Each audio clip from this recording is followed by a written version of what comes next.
क्या आप भी एडजेक्टिव और एडवर्ब को लेकर कंफ्यूज हैं? अगर है तो ये वीडियो आपके लिए बहुत ही ज्यादा फ्रूटफुल है।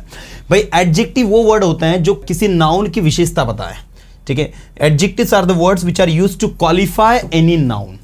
जैसे मैंने कहा कैसा लड़का है तो क्लेवर लड़का है, कैसा लड़का है वाइज है, कैसा है काइंड है, कैसा है फुलिश है, कैसा है क्विक है तेजी से तेज है, कैसा है ईमानदार है, कैसा है ब्रेव है। लेकिन जब इन्हीं एडजेक्टिव के लास्ट में आप लोग एलवाई जोड़ देते हो तो जो नया वर्ड बनता है स्टूडेंट वो आपका एडवर्ब होता है। अच्छा ठीक है सर, ये तो हमको पता था, यूज कैसे करता है वही मैं आज आपको सिखा रहा हूं कि एडजेक्टिव अलग जगह यूज होता है, एडवर्ब अलग जगह यूज होता है। और इसके बाद आपको एक एक्सरसाइज दूंगा सॉल्व करने के लिए। आप में से देखते कितने लोग जो है सही तरीके से उस एक्सरसाइज को सॉल्व करते हैं, और वही लोग कर पाएंगे जो कि अभी सेशन को ध्यान से समझेंगे। सबसे पहले तो हम लोग बात करते हैं क्लेवर मतलब होता है चतुर। मैंने कहा Ravi is a clever boy, Ravi is a clever boy. अब देखो बॉय के आगे क्या लगाया आपने, क्लेवर लगाया। तो बॉय यहां पर नाउन है और नाउन को क्वालिफाई करने का काम जो है वो क्लेवर कर रहा है। तो क्लेवर क्या हो गया आपका, क्लेवर आपका एडजेक्टिव हो गया, विशेषण हो गया, हिंदी में से विशेषण कहते हैं। लेकिन ऑन दी अदर हैंड जब हम बात करते हैं किसकी, एडवर्ब की, तो भाई एडवर्ब होता है क्लेवरली। अब एडवर्ब यूज कहां होता है, एडवर्ब जो है वर्ब को क्वालिफाई करने का काम करता है। जैसे मैंने कहा उसने बड़ी चालाकी से आंसर दिया, he answered cleverly, he answered very cleverly. So cleverly आपका क्या हो गया, एडवर्ब हो गया। उसने बड़ी चालाकी से हर एक चीज को रिप्लाई किया, आंसर दिया, सुना, समझा, समझाया, है ना। उसने बड़ी चालाकी से बोला, he spoke very cleverly, so this is the cleverly. ऐसे होता है wise. A wise man came here, एक समझदार आदमी यहां आया। Ravi is wise boy, Ravi एक समझदार लड़का है। तो वाइज मीन्स क्या होता है, समझदार, और इसी से इसका नाउन बना है विजडम। वो कह रहा हम अभी नाउन पर नहीं जा रहे हैं, हमें वाइज में एलवाई लगाना है। तो wisely, you have to answer every question wisely. आपको सारे क्वेश्चन को वाइजली आंसर करना है। If you want to prove yourself that you are a wise man, then you have to answer every question wisely. अगर आप अपने आप को साबित करना चाहते हो कि आप एक वाइज है, मैन है, समझदार आदमी है, तो आपको सारे क्वेश्चंस के आंसर कैसे करने होंगे, वाइजली करने होंगे। तो ये डिफरेंस है वाइज और वाइजली में। You have to answer the question wisely in order to prove yourself that you are a wise man. तो ये आपका होता है वाइज एंड वाइजली, दोनों के बीच में डिफरेंस है। इसके बाद ऐसे काइंड, काइंड मतलब होता है दयालु। He is a kind boy, he is a kind man. A kind man came to me to help. एक दयालु आदमी मेरे पास आया मेरी मदद करने के लिए। और काइंडली मतलब होता है दया से, ठीक है, प्रार्थना से, दया से, वहां काइंडली यूज होता है, right. She did it kindly, उसने ये दया से किया। She did not wanted to do it, she did not want to do it, but she did it kindly, उसने ये दया से किया, है ना। काइंडली ग्रांट मी परमिशन, दया से मुझे जो है, या कह सकते हैं हम लोग एक प्रकार से ये दयालु होता है, ठीक है।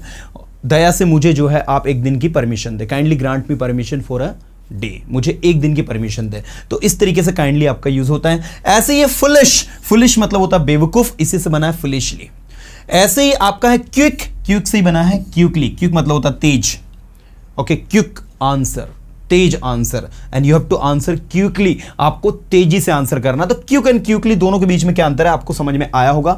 ऐसे देखो ऑनेस्ट, ऑनेस्टली, ऑनेस्ट मतलब क्या होता है, ईमानदार। जैसे मैंने कहा she is an honest girl, she is an honest girl, वो एक ईमानदार लड़की है।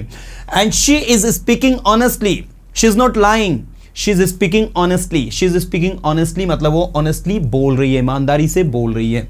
ऐसे देखो मैंने कहा ही इज अ ब्रेव बॉय, वह एक बहादुर लड़का है। And she fought against Britishers bravely. If I give the example of the queen of Jhansi, Jhansi की रानी जिसे हम लोग कहते हैं, the queen of Jhansi fought against foreigners, against Britishers bravely, मतलब जो झांसी की रानी है वो ब्रिटिशर्स के अगेंस्ट बहुत ही बहादुरी से लड़ी, सो ब्रेवली लड़ी। इसी तरीके से beautiful and beautiful, beautifully, what a beautiful seen this is, कितना सुंदर नजारा है। तो ब्यूटीफुल सीन, सीन क्या है, नाउन, नाउन के आगे क्या लगा है, ब्यूटीफुल। लेकिन जब हम कहेंगे you have spoken beautifully, you have spoken beautifully मतलब आपने कैसे बोला, बहुत ही सुंदरता से बोला। यू हैव स्पोकन ब्यूटीफुली मतलब आपने जिस तरीके से बोला, the way you have spoken it was beautiful, that means. The next we have busy, और उसी से बना है बिजीली।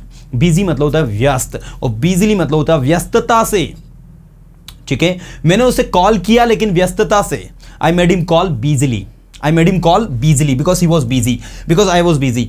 ऐसे ही एंग्री एंड एंग्रीली, तो एंग्री मतलब क्या होता है? गुस्सा, गुस्सेला। He is a angry man, he is a angry man and he is talking with me angrily, वो मुझसे एंग्रीली बात कर रहा है, गुस्से से बात कर रहा है। ऐसे ही स्लो, स्लो मतलब होता है धीरे, इसी से बना है स्लोली, ठीक है? स्लो मतलब क्या होता है? धीरे। A slow man, a slow boy, you know, तो इस तरीके से। And walk slowly, walk slow नहीं, वॉक स्लोली, धीरे चलो। इसी तरीके से बैड से बना है बैडली, मैंने कहा ही is a bad boy, he is behaving badly, he is behaving badly. ऐसे ही काम, काम से बना है कामली, काम मतलब होता है शांत, कामली मतलब होता है शांति से। केयरफुल मतलब होता है सावधान, केयरफुली मतलब होता है सावधानी से। You have to speak very carefully, आपको बोलना, लेकिन कैसे बोलना है? केयरफुली बोलना है। So this is the situation. इसके बाद नेक्स्ट है केयरलेस एंड केयरलेसली। अब केयरलेस क्या होता है? केयरलेस मतलब होता है लापरवाह, एंड केयरलेसली मतलब होता है लापरवाही से। He did this work carelessly because he is not a careful boy. He did this work carelessly because he is not a careful boy. उसने इस काम को carelessly किया क्योंकि वो केयरफुल नहीं है, दैट्स वाई। सो केयरलेसली आपका एडवर्ब हो जाता है। ऐसे ही है सर्टेन, सर्टेन मतलब होता है निश्चित, इसी से बना सर्टेनली। सर्टेन मतलब क्या होता है? निश्चित। जैसे मैंने कहा this is certain that you will come here, ये निश्चित है कि आप यहाँ आओगे। This is certain you will go there, ये निश्चित है कि आप वहाँ जाओगे। This is certain you will learn English, ये निश्चित है आप इंग्लिश सीखोगे। तो इस तरीके से सर्टेन का उपयोग कहाँ करना है? जो चीज निश्चित है, जो चीज श्योर है वहां पर। और सर्टेनली कहाँ यूज करोगे? जो चीज आपकी निश्चित है ही। लाइक आपने कहा he will certainly go there, निश्चित ही वो वहां जाएगा। तो निश्चित को कहेंगे सर्टेन, लेकिन सर्टेनली में जब सर्टेन में एलवा लग जाएगा तो हो जाएगा निश्चित ही, वो एडवर्ब हो जाएगा। इसी तरीके से करेक्ट एंड करेक्टली है। करेक्ट मतलब मैंने कहा योर आंसर इज करेक्ट, आपका आंसर सही है। And you have answered every question correctly, आपने सारे क्वेश्चंस के आंसर को कैसे करेक्ट किया, कैसे आंसर किया? करेक्टली आंसर किया, सही तरीके से आंसर किया। ऐसे ही क्यूरियस, क्यूरियस मतलब होता है जिज्ञासु।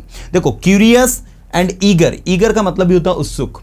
ईगर, अर्नेस्ट, क्यूरियस, एक्साइटेड, ये सारे वर्ड्स का मतलब पता है क्या होता है? जिज्ञासु, जिज्ञासा से भरा हुआ, उत्सुक, एक्साइटेड, है ना? तो ये सब इनमें एलवाई लगा दो। तो क्यूरियस में क्यूरियसली, जैसे she asked me A question curiously, उसने मुझसे क्यूरियसिटी के साथ में क्यूरियसली एक क्वेश्चन पूछा, because she was looking very curious, वो बहुत ज्यादा कैसे दिख रही थी? क्यूरियस दिख रही थी। ऐसे ही eager and eagerly, he did his job eagerly, उसने बड़ी उत्सुकता से जॉब किया। easy and easily, cheap and cheaply, probable and probably, terrible and terribly, gentle and gently, basic and basically, economic and economically, continuous and continuously, you have to speak continuously, right? सारे के सारे word को बहुत आसानी से आप use कर सकते हो। crazy से बना है crazily, powerful से बना है powerfully, and speedy से बना है speedily, ठीक है? स्पीडी, स्पीडी मतलब होता है गतिमान, और इसी से क्या बना है? स्पीडली। देखो इस जिनमें लास्ट में वाई लगा होता है उसमें आपको वाई को आई में बदल देना होता है, फिर एल वाई लगाना है। तो कुछ इस तरीके से आपको इस कॉन्सेप्ट को समझना है। तो भाई ये सारी की सारी चीजें थी। अब मैं आपको दे रहा हूं एक एक्सरसाइज, और ये एक्सरसाइज में नहीं आप लोग सॉल्व करेंगे, इसके आंसर भी आप लोग लिखेंगे, राइट? तो भाई ये है एक्सरसाइज, आपको क्या करना है? इन क्वेश्चंस के आंसर करना है। My friend is a careful driver की केयरफुली ड्राइवर, भाई यहां पर ड्राइवर नाउन दिया तो आंसर ऑब्वियसली क्या आएगा? केयरफुल आएगा। ऐसे देखो my classmate is a nice person की नाइसली पर्सन, पर्सन क्या है? नाउन है, मतलब the answer will be nice. ऐसे ही I can speak Spanish very good या वेरी वेल, तो मैं आपको बताना चाहूंगा स्पेनिश को बोलने की बात हो रही है, बोलना क्या हो गई? वर्ब हो गई, and that is why verb के लिए यूज होगा एडवर्ब। तो यहां पर आपको सबसे पहले तो अंतर जानना होगा कि इन दोनों के बीच पे अंतर क्या है। तो भाई मैं बताना चाहूंगा कि यहां पर ये जो गुड आया है दिस इज एक्चुअली एडजेक्टिव, और वेल जो आया ये एडवर्ब है। तो यहां पर जो सही आंसर होगा वो वेल होगा। लेकिन जब हम किसी से कहेंगे कि तुम एक अच्छे इंसान हो, you are a good person, you are a good person, you are a well person नहीं कहा जाएगा, क्योंकि पर्सन क्या है? नाउन, और नाउन के आगे आपको गुड लिखना है, एडजेक्टिव लिखना है, न कि वेल लिखना है। लेकिन जब हम कहेंगे वो बहुत अच्छा बोल रही है, she is speaking very good नहीं, she is speaking very well, ऐसे समझना है आपको।